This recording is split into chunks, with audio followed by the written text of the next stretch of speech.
Mire lo que dice la palabra del Señor, Hebreos capítulo 12. Por tanto, nosotros también, diga con nosotros también,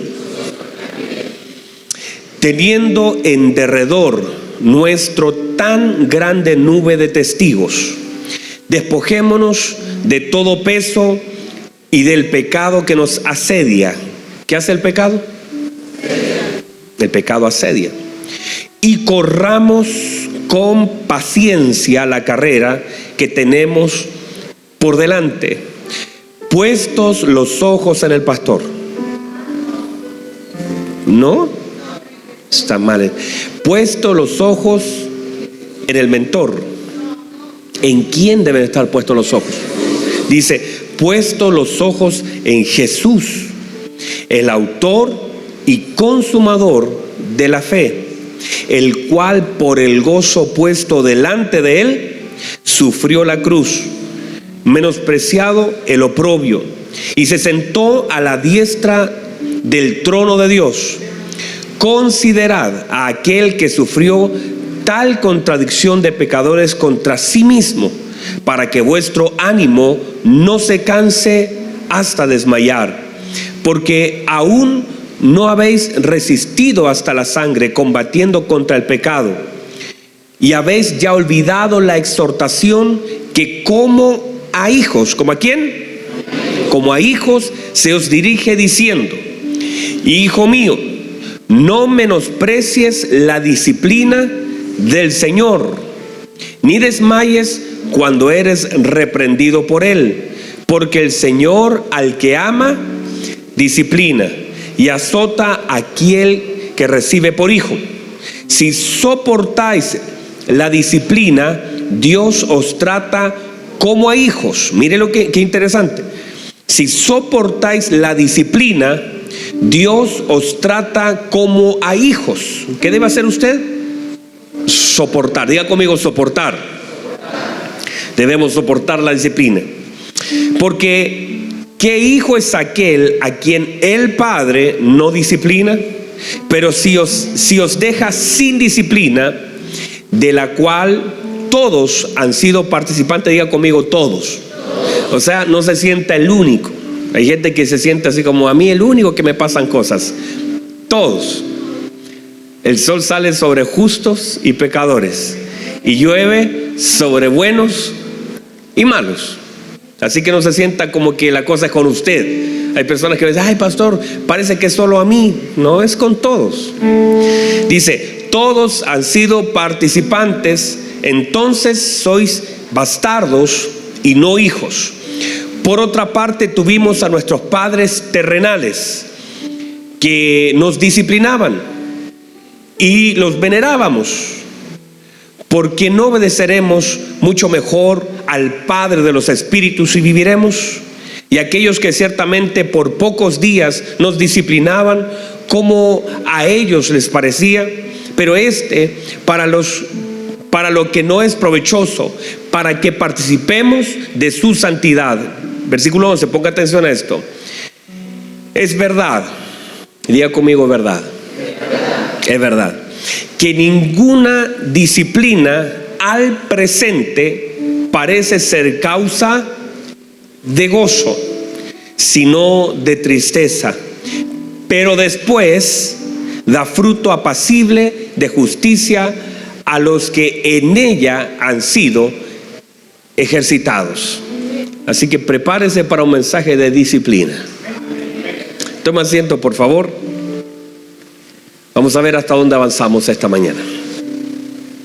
Hemos establecido algo muy importante, por favor ponga atención. Número 1, que es imposible conocer al Padre de una forma natural. No podemos.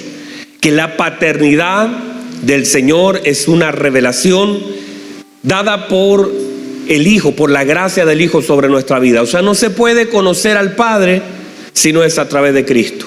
El Señor lo estableció así: nadie viene al Padre si no es por mí. Y el mismo Señor dijo: y nadie puede conocer al Padre sino a quien el Hijo lo quiera revelar. Así que no podemos nosotros conocer al Padre por información.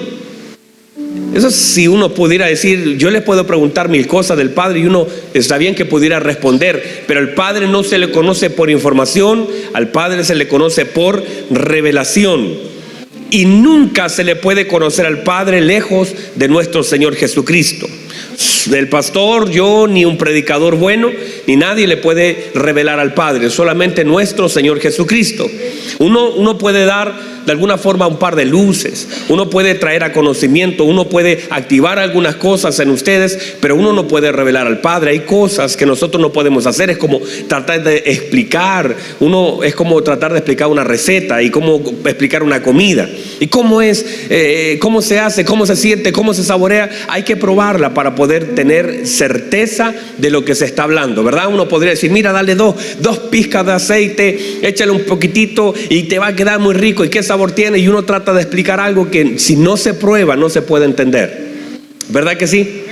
De hecho, yo recuerdo que cuando nosotros tuvimos a Danielito, mi hijo Daniel hoy día cumple 8 años, y cuando nosotros tuvimos a Danielito, mi hijo, leímos libros y la clínica nos entregó algunos libros y nosotros y mi esposa estudió otros libros y estábamos preparados, y por supuesto nosotros pensamos que con todos esos libros ya estábamos listos para ser padres, pero no importa los libros que uno lea, ¿verdad? Usted sabe que eso, y no importan los ejemplos que uno tenga alrededor, ¿verdad? Y no importa cuántas suegras hayas dándote consejos. El tema de la paternidad es algo que se tiene que vivir. Si no se vive, no se entiende. Y no importa cuántos libros y manuales pueda leer, claro, te ayudan. Sí, yo no voy a despreciar eso porque son experiencias, son diseños, nos sirven. Pero no es lo mismo el hecho de leer de cómo se tiene que hacer a luego hacerlo. Es una cosa completamente diferente. Entonces hay cosas que uno no las puede explicar, las tiene que. Y cuando hablamos del Padre estamos hablando de otra dimensión. No es una comida, no es un hijo, es una revelación poderosa. De hecho, en nuestra nueva vida en Cristo hay algunas cosas que no tienen explicación, solamente se reciben y se pueden revelar. Por ejemplo, el Evangelio no se puede explicar. Uno intenta, pero no se puede explicar. Por eso el apóstol Pablo define que el Evangelio es una revelación. El Evangelio es revelación. El amor de Cristo, la Biblia establece que el amor de Cristo, mire lo que dice, excede. ¿Qué pasa con el amor de Cristo? O sea, sobrepasa. Amor de Cristo que excede a todo conocimiento. No importa si usted es de la NASA, no puede entender ni conocer el amor de Cristo a menos que no sea por revelación, porque excede el conocimiento humano. No puede usted entender y lo trata de explicar y no lo puede ni explicar. Y cuando no lo puede explicar se frustra. No se puede explicar, se puede recibir por revelación el amor de Cristo. La paz, la Biblia dice, la paz que sobrepasa todo entendimiento. O sea, la paz también es algo, es un estado que no se puede explicar, no se puede entender. Por eso el Señor dijo, mi paz os doy, mi paz os dejo, no como el mundo la da. No vayan a comparar esa paz que el mundo dice, paz, bueno, estamos en paz, banderita blanca, estamos en paz. No vaya a comparar eso. La paz es un estado permanente, no es un suceso en la vida de un creyente. No podemos decir, tuviste un problema, bueno, la paz del Señor no es eso. No, la paz es un estado. Nosotros vivimos en un estado de paz permanente. Que el Señor te dé paz. No, el estado de paz no es que te lo dé en un momento difícil, es que tú vives en el estado de paz. Entonces, la Biblia dice en 1 Corintios 2:14, esto es interesante. La Biblia dice que un hombre natural no puede entender, no puede conocer las cosas del Espíritu. No hay forma, no puede entender, no puede comprender. Un hombre con mente natural, un hombre natural no entiende las cosas del Espíritu. Por eso no podemos pelear con la gente. No podemos discutir de cosas espirituales. ¿Cómo usted le va a explicar cosas espirituales a una mente natural? No se puede, a menos que la obra del Espíritu Santo, a través de la regeneración del entendimiento y de la naturaleza del hombre, de la única forma en que nosotros podemos entender las cosas del Espíritu es en una nueva naturaleza en Cristo. Y si no, la gente va a entender que usted, y lo que va a decir, usted está loco. ¿Por qué ora? Usted está loco. ¿Por qué ayuna 21 días? Vienen 21 días de ayuno en un par de semanas más. Diga gracias, Señor, ¿verdad? Y si usted le pregunta a sus compañeros de trabajo, ¿y por qué no comes? Usted le trata de explicar los 21 días de ayuno, le va a hacer así, oh, qué interesante, pero dentro va a estar pensando, está loco. ¿Verdad que sí? Poner las manos sobre los enfermos, creer, orar, ayunar. Todas esas cosas son una locura para la gente porque no lo pueden entender. Que usted, en vez de estar esta mañana a las 8, habían hermanos aquí, y antes de las 8 ya estaban algunos trabajando aquí en la congregación. Eso no se puede entender a través de una mente natural. ¿Qué diría su compañero? ¿Qué hace ahí? Vaya a acostarse. ¿Para qué se levanta tan temprano? ¿No es así? Que usted lucha contra la mente natural de mucha gente. Que hay personas que critican lo que usted hace. Familiares que dicen, ¿para qué vas todos los domingos si ya fuiste el domingo pasado? ¿Para qué vas a ir otra vez en la semana? ¿Para qué vas a levantarte temprano? ¿Por qué no compartes con tu familia en vez de estar? Hay gente que no puede entender las cosas espirituales, y no hay que luchar, hay que amarlos. Ellos no tienen la capacidad de entender las cosas espirituales. Hay muchas cosas que van a chocar contra la naturaleza del hombre. El hombre natural no puede entender las cosas del espíritu, pero cuando el hombre espiritual comienza a conectar con la palabra, empieza a entender cosas. Por ejemplo, ¿cómo le vas a explicar a alguien amar a su enemigo si ni a sus amigos lo pueden amar? Hay personas que no es capaz de amar ni siquiera a sus hijos. Hay gente que no es capaz de amar ni siquiera a su cónyuge. Hay hombres que se fueron de casa. Hay hombres que traicionaron a una buena mujer. Hay hombres que después de que la mujer le entregó 4 o 5 hijos y se postergó completamente, después la engaña como si nada, y tú tratas de explicarle que ame a su enemigo si ni siquiera la persona que lo dio todo por él la puede amar. Intenta explicar el perdón. El perdón. Intenta explicarlo. Tienes que perdonar. Y la gente natural no puede hacerlo. Por eso uno no puede luchar contra una mente natural. Porque aunque lo haga, lo va a hacer incluso mecánicamente. Pero una persona con mente espiritual, una persona regenerada, una persona que está impartida por Cristo, en la naturaleza de Cristo, hay cosas que se le van revelando, que antes las sabía, pero no era revelación. Marta entendía algunas cosas, pero no tenía mucha revelación de ellas. Las tenía como conocimiento. Yo sé que si le pides algo al Señor, Él lo hará. Yo sé que todo lo que pidas, yo sé que eres la vida, yo sé que eres el Hijo de Dios. Pero el Señor estaba luchando con una mente natural en Marta. Una mente que entendía algunas cosas, pero que se le hacía difícil poder creerlas en verdad. Mire que Marta le suelta estas palabras y le dice: yo sé que todo lo que le pidas al Padre, Él te lo dará. Y si ella sabe que todo lo que le pida, ¿por qué está dudando de lo que Jesús va a pedir? Porque tenía una mente natural que de alguna forma podía decir algo que sabía, pero le faltaba la revelación. Hay cosas que uno dice por decirlas, pero de pronto cuando eres confrontado en eso, allí de verdad se sabe de qué estás hecho, de información o de revelación. El evangelio es revelación, la paz es revelación, el amor es revelación, la paternidad. El Señor dijo: nadie puede conocer al Padre si el Hijo no se lo revela. Entonces no es solamente una buena información, no es un curso que podamos dar, es en realidad una gracia dada de nuestro Señor Jesucristo. Y dice: a quien el Hijo lo quiera revelar.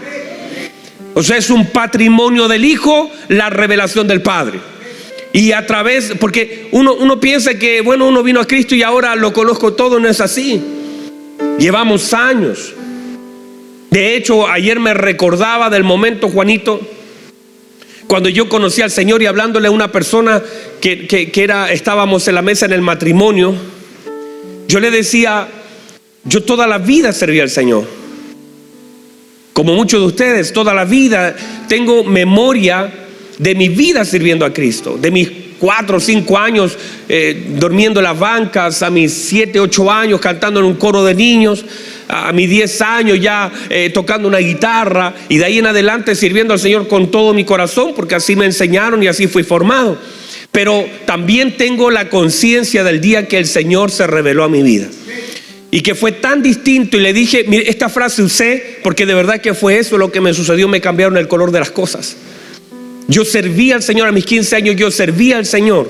A mis 15 años yo predicaba, cantaba en un coro, servía al Señor en diferentes áreas, coordinaba, porque antes estaba el coordinador y el predicador. ¿Se recuerda? Pégale un codazo al que está durmiendo al lado para que se acuerde. ¿Se acuerda? Ahora eso está mal, no, nosotros lo hacemos en la noche pentecostal, es hermoso, un coordinador, anda súper bien, ¿verdad? ¿Verdad, Claudita? Entonces, pero a los 15 años que pasó, recibí un mensaje, estaba sentado, se estaba predicando, y literalmente lo que yo sentí, cada uno lo vivirá de una forma distinta, pero lo que yo sentí es que me cambiaron el color de las cosas. Después de levantarme de ese momento donde se predicó y yo lloré hasta que me cansé, para toda la gente fue un bello mensaje, para mí fue transformador el momento. ¿Y sabe lo que me sucedió? Cuando yo abrí los ojos otra vez, vi las estrellas, las había visto 1000 veces, fui hasta el observatorio, miraba por el telescopio y las conocía. Pero cuando Cristo llegó es como que me cambiaron el color de las estrellas. Veía una planta y me ponía a llorar, andaba sensible, hermanos. Veía las cosas, veía un niño y como que me pasaba algo. Es que me cambiaron el color de las cosas. Es como que me sacaron un velo, y antes veía, pero veía borrosito. Pero ahora ya no, ahora veía las cosas con claridad. Sentía el amor del Padre sobre mi vida. Sentí lo que nunca había sentido. Viví lo que nunca había vivido. Recibí lo que nunca había recibido. Serví como la Biblia dice de Samuel. Samuel servía al Señor, pero no conocía a Dios, ni la palabra le había sido revelada. Eso es un riesgo, hermano. Porque tú vas a servir durante un tiempo, y Samuel sirvió, pero gracias a Dios la palabra se le reveló y pudo conocer al Señor. Pero si no, vas a ver mucha gente que sirve y luego se va. Y la verdad de por qué se va es porque nunca conoció al Señor. Personas que dicen, mire, estas son las frases. La gente dice, oiga, pero si ese hermano tocaba, cantaba, ese hermano predicaba, ¿tiene alguien conocido que alguna vez hizo eso? A ver, ¿ustedes tienen a alguien conocido que alguna vez sirvió al Señor y ahora esté lejos? ¿Ustedes tienen a alguien ahí que alguna vez predicó, cantó, hizo algo, pero ahora está lejos? Bueno, la respuesta es que nunca conoció nada. Porque una persona que conoce al Señor, una persona que tiene un verdadero encuentro con el Señor, una persona que de verdad no es que no se equivoque, no es que no falle, no es que no tropiece, pero nunca se aparta del Señor. Con todo y tropiezo, con todo y caída, el Señor dijo, es imposible que no vengan tropiezos. Tropiezos van a venir, pero el tema es que no te apartas del Señor. A pesar de ese tropiezo, es más, tropieza y más necesitas del Señor. Ese tropiezo no te aleja del Señor. Ese tropiezo hace que más dependiente estés del Señor. No es que el problema, porque la gente, es que tuve tantos problemas. Es que todo lo contrario, una persona que ha conocido a su Señor, ese problema no lo aleja de Él, lo acerca y lo hace más dependiente y más necesita de su Señor. Pero una persona que no conoció al Señor solamente se manifiesta porque puede servir, puede venir a la iglesia, puede participar de un par de cosas, puede hacer los estudios bíblicos, puede hacer un montón de cosas, pero se aleja. Pero una persona que conoce al Señor nunca se aleja. Una persona a la cual la palabra le ha sido revelada, una persona que de verdad ha recibido del amor. No, es que, hermano, eso es completamente diferente. Amén. Entonces, establecimos entonces durante esta mañana que una persona natural no puede entender, percibir, dice la palabra, las cosas del Espíritu. Por lo tanto, no vamos a pelear con la mente natural. No trate de explicar lo que solamente se puede revelar. No se ponga a pelear con la gente cuando hay cosas que no puedes ganar en batallas naturales. Por eso se establece que no tenemos lucha No, ¿cómo va a andar peleando contra? Si tiene carne, no pelee contra eso. Si tiene sangre, no pelee contra eso. Cuando usted sabe quién es su enemigo, usted deja de pelear con la gente. Cuando usted sabe quién es su enemigo, ya no anda peleando con su hermano, con su vecino. Usted ya sabe quién es su enemigo. Entonces, una de las cosas importantísimas de este tema de la paternidad es entender nuestra identidad y nuestra posición, por cuanto a nuestro Señor Jesucristo. ¿Están acá todavía? Muy bien, no se me vaya a dormir. Mí que tengo algunos que están ahí meditando en su interior. A nuestro Señor Jesucristo lo mataron. ¿Sabe por qué? Por decir que era hijo de Dios. Y todo el ataque del infierno fue orientado a su identidad. De hecho, míreme por favor, el primer ataque del infierno fue: si eres el Hijo de Dios, si eres el Hijo de Dios. Todo el ataque y todas las preguntas de los fariseos, y los fariseos se enojaban porque dice que él decía ser hijo de Dios y se igualaba a él. Entonces, ser hijo de Dios es cosa grande. Pero si no se entiende, si no se recibe, no se revela, por más que sea algo tan grande, no se puede vivir en la dimensión de un hijo sin poder entender la revelación que significa la paternidad.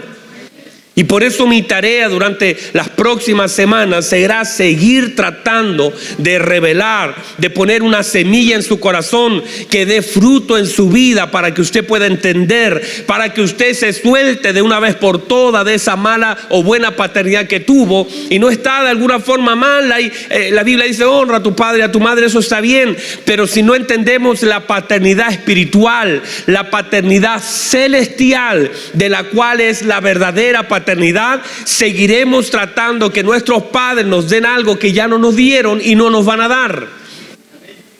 No le siga pidiendo a sus padres algo que ya no le dieron. No siga tratando, no guarde cuando todavía le salen pucheritos por las cosas que no tuvieron. ¿Sabe lo que es un puchero? ¿Tu hermano de Venezuela? ¿No? Los niños hacen ese puchero y empiezan a darte vuelta la trompa para tratar de... Y si usted todavía hace pucheros del griego, doblar la trompa. Si todavía usted hace pucheros cuando recuerda a su papito porque fue tan malo, me abandonó, todavía está conectado a esa mala paternidad, pero de alguna forma no está conectado a la buena paternidad de Dios, porque Él suple toda esa carencia. Mire lo que dice la Escritura, reciba esto: mi Dios pues suplirá. Mire lo que dice: mi Dios pues suplirá. Y dice: suplirá todo lo que... No puede usted poner ese verso en temas económicos, agarrar esa palabra y decir: bueno, entonces Dios me va a dar plata. Mi Dios pues suplirá. Pero no se limita a lo económico, no se limita a lo financiero, no se limita a que usted, voy a pagar la cuenta. Eso también puede ser, pero eso es lo menor. Pero dice la Escritura: mi Dios pues suplirá todo lo que os falte, conforme a sus riquezas en gloria en Cristo Jesús. Entender eso, que todo eso que te faltó, todo lo que se te debió, todas aquellas cosas que son carencias en ti, y sobre todo cuando identificamos una carencia en el área de la paternidad, que fue la que definió tantas cosas en tu vida, porque una paternidad define cosas en tu vida. Una buena o mala paternidad define identidad, define motivación, define temores, define miedos. Una paternidad, mire lo que decía el otro día mi esposa, lo conversábamos: el problema no es la oscuridad, el problema es la soledad. Mi esposa me decía: amor, el problema no es la oscuridad, el problema es la soledad. Y es verdad, porque un niño en una pieza oscura, solo, él reclamará y llorará. Pero el problema no es la oscuridad, porque tú estás al lado de él en la misma pieza oscura y ya no tendrá temor. El problema no es la pieza, el problema no es la oscuridad, el problema es la soledad. Entonces, muchas veces lo que nos pasó en la vida no tiene que ver con los escenarios, Lo que nos pasó en la vida no tiene que ver con la dificultad. Lo que nos pasó en la vida tiene que ver con la soledad, la falta de paternidad. Por eso el salmista define paternidad, aunque ande, dice, en valle de sombra y de muerte. Mira lo que él está diciendo: en los peores valles de mi vida, en los momentos más complejos, en los escenarios más difíciles, no hay problema porque tú estarás conmigo. Lo que él está diciendo, los valles se vuelven irrelevantes, lo importante es la compañía. ¿No le pasa a usted que de pronto usted va por una calle y a mí me pasó? Yo fui un día por una calle tan peligrosa y miré y había mucha gente media mala, no mala entera en realidad, y estaban allí en todo, cuadras por acá y por allá, y era de noche y yo estaba solo. Y yo empecé a caminar y yo miraba. Ahora, ¿cuál era mi corazón en ese tiempo? Estoy delante de una oportunidad de riesgo gigante. Ahora, el mismo escenario, imagínenselo usted con un ejército, imagínenselo usted con unos 4 policías con ametralladoras. Se vuelve completamente, si hay 20, 30, 40 malos, porque el problema no solo es escenario, el problema es la compañía. Siempre el problema es la compañía. Por eso, cuando entendemos paternidad, entendemos que muchas cosas que pasaron en nuestra vida tienen que ver con la figura de un padre que nos contenga, que nos capacite, que nos enseñe, que nos corrija, que esté con nosotros. Porque a todos en algún momento de nuestra vida nos faltó la imagen paterna. O la imagen paterna de alguna forma deficiente que tuvimos, o esa imagen paterna que de alguna forma deformó la paternidad. Y todo eso comenzó a generar en nosotros una imagen distorsionada de lo que era la verdadera paternidad. Una de las cosas que el enemigo quiere hacer es distorsionar lo verdadero del principio. Del principio él trató de distorsionar, dijo, así que Dios dijo, y distorsionó lo que Dios dijo. Siempre la idea del diablo es distorsionar un modelo para que usted no pueda pararse en lo correcto, en lo verdadero, en lo aletos. Y el problema de nosotros es que a veces hemos desfigurado, y como nos faltó tanta conexión paternal, entonces ahora nos cuesta mucho conectarnos con la figura del padre. Nos conectamos con la figura de la madre, la iglesia. Y nos conectamos bien con esta figura y nos sentimos cómodos y podemos venir, podemos estar, pero con la figura del Padre, porque el Padre no es el pastor, el Padre es Dios. Y esa figura para nosotros está media ¿cuánto? Eso mismo. Entonces estamos separados de esa figura y nos cuesta poder conectarnos con el Padre. Entonces el Señor, queriendo volvernos a conectar con el Padre, dijo, si de verdad quieren aprender a orar, si de verdad quieren conectarse, tienen que meterse al cuarto secreto. Lo que dijo, tienen que tener intimidad con el Padre. No pretendan ustedes vivir una vida gloriosa del Señor en victoria en muchas áreas de su vida si ustedes no tienen conexión con el Padre. Si no tienen intimidad con el Padre, entonces hay muchas cosas que aunque intenten y oren, porque de hecho los judíos sabían orar. Todo judío de pequeño sabía orar. El tema es que el Señor lo que intenta con la oración y con la enseñanza que les da es volver a conectarlos con el Padre. ¿Quieren hablar con el Padre? ¿Quieren orar? Métanse al cuarto secreto. Entonces, mire por favor, una tarea importante del infierno es tratar de desconectar a los hijos y tratar de destruir a los hijos. Entender este concepto es clave. Si a Jesús lo mataron por decir que era hijo, el infierno estará detectando y atacando todo lo que se diga ser hijo. La imagen del hijo sobre nosotros. ¿Sabe por qué el apóstol Pablo fue incrementando los ataques, los problemas sobre él, la persecución sobre él? Porque cada vez la imagen del hijo estaba siendo más fuerte en él. Los ataques del infierno serán progresivamente aumentados en la medida que la imagen del Hijo sea incrementada. Otra vez, y recíbalo y anótelo en Facebook y todo lo que usted quiera.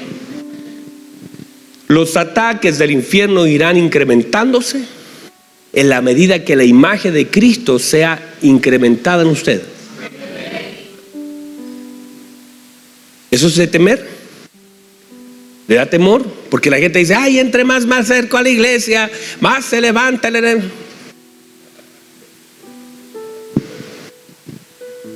¿En serio? Mire que hay gente que me dice, pastor, yo cuando estaba lejos, yo estaba bien. ¿En serio estaba bien? Mire, otra vez, póngame atención porque esto le va a servir para la vida. En la medida que la imagen del Hijo sea incrementada en su vida, también el ataque del infierno será incrementado en su vida, porque hay una imagen mayor. Pero míreme por favor, no se asuste porque algunos ya están comiendo la uña. No se asuste porque en la medida que la imagen del Hijo sea formada en usted, los ataques del infierno se vuelven cada vez más irrelevantes. Porque la imagen del Hijo sobre su vida no es solamente que la nariz se le va respingando, las orejas, no es eso. Es que la fortaleza del Hijo está en su vida. El poder del Hijo está en usted. La cobertura del Hijo está en usted. El respaldo del Hijo está con usted. El respaldo de los cielos también está en su vida. O sea, no importa cuánto se incremente el ataque, el respaldo de la imagen del Hijo está en su vida. Y si el Hijo se revela a su vida, y si usted tiene el respaldo del reino de los cielos, se vuelve irrelevante lo que venga contra usted. La Biblia establece, por un camino vendrán, pero por 7 huirán delante de usted.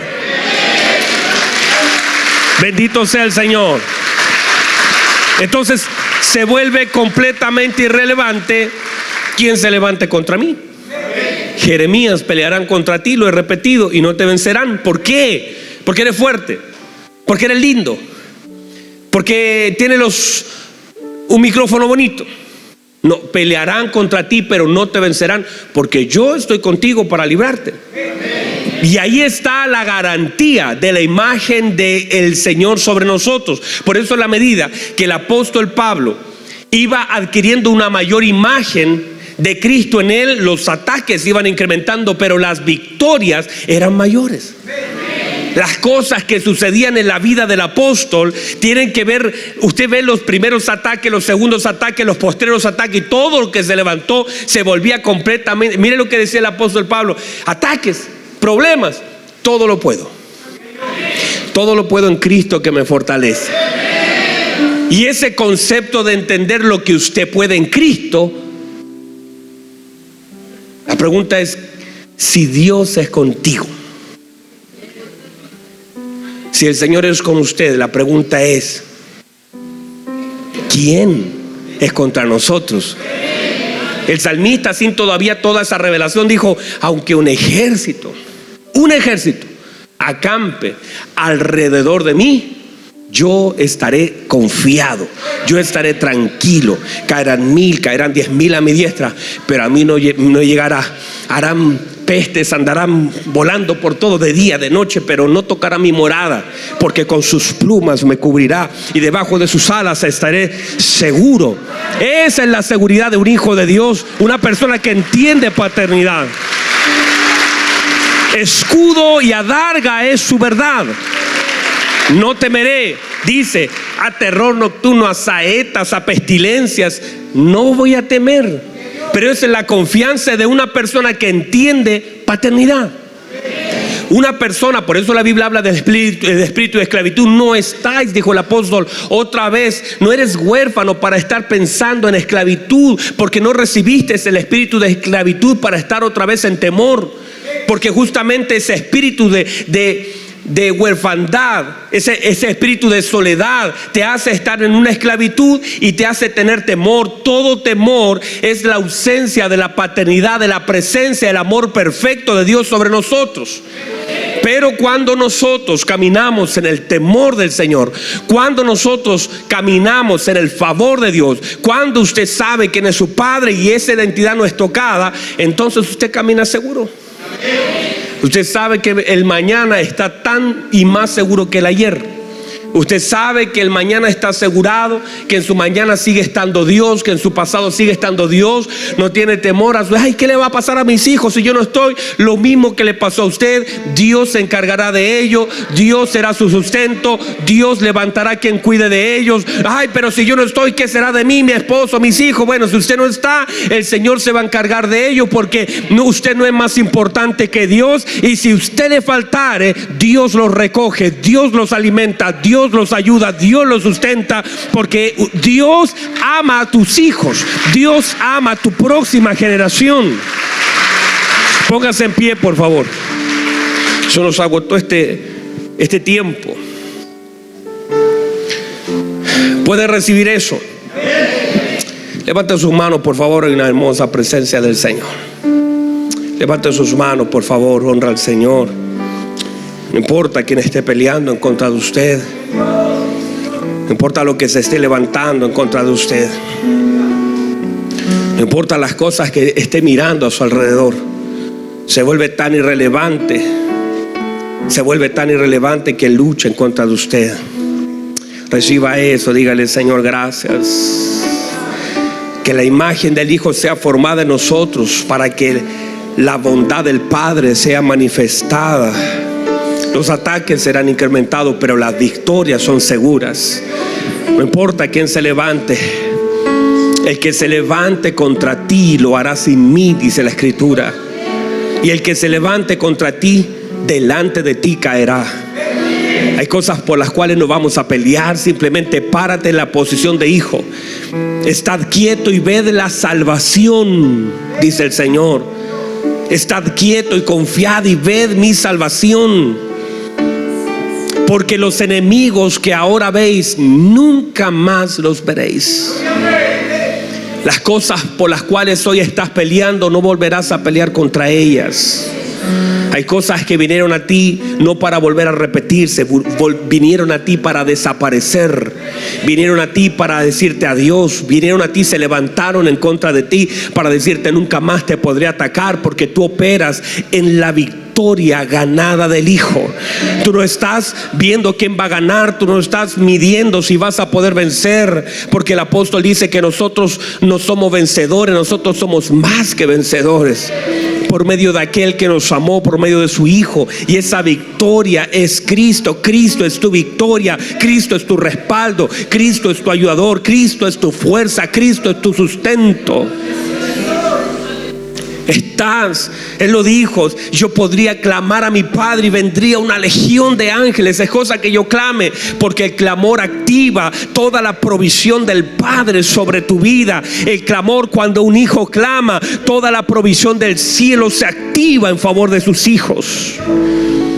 Levante sus manos, dígale: Señor, gracias. Que se escuche su voz delante de su Padre. Confíe en Él.